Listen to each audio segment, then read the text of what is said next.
For today's video, panit day ko aning kamuting kahoy kay among himuon og puto. Unya kay nasamad man ko bayot kay danghag man ko kaayo mo nang naguba og mayo nga akong kaugmaon aw di ay. Ang akong nawong patig yung gubaa. Ang ako raman unta ng kamot may nasamad pero naabot mas akong nawong marumpog na injured ang akong nawong.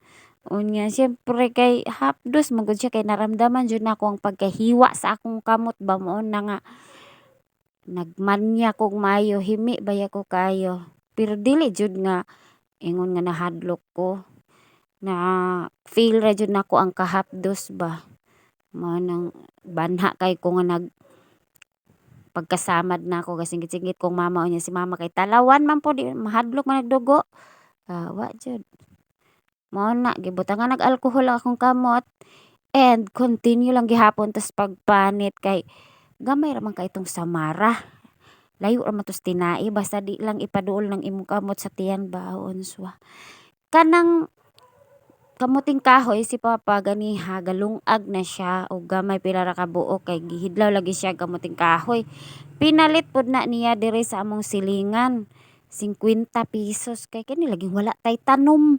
Mao na siya ang tinuod gyud nga pobre walay mga tanom. Kay ang mga naay mga yuta nga naa diri sa probinsya, naay mga kayuta ang dagko nya. Naay mga tanom mao nay dato. So gikuskus na ditong mama unya kay nahuman naman og kuskus nagkagud na pod siya og lubi. Unya si papa iya na pod nagibutang sa sako ang mga kinuskus binanggod nga kamuting kahoy kay iya hapon ng pugan kay kinahanglan man jud ang tagtangon ng katas-an na kanang iyahang duga ang duga di ay mo na tinuod niya nahuman na pa ni papagpugay si mama human nagkagod mo nang iyahan ng sagol tanan gi-mix together ang asukal kanang kamuting kahoy og lubi nga kinagod. So, iyaha lang nang gidugmok-dugmo kay para matarong gyud pag mix ang mga ingredients para lami ba siya. Daghan man po dai siya.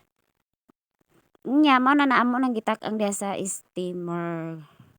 Kay wala man may katong lutoanan nga bagol ba tong kinaraan. Lami man to. Nya after many minutes English siya na. Akong gi-check og luto na ba siya? Luto na gid siya kay basta dili na daw madala inig tusok-tusok nimo ibig sabihin luto na siya.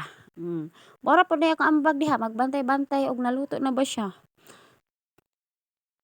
Pero di gid lalim magluto og puto sa tinuod lang. Doble ang kahago.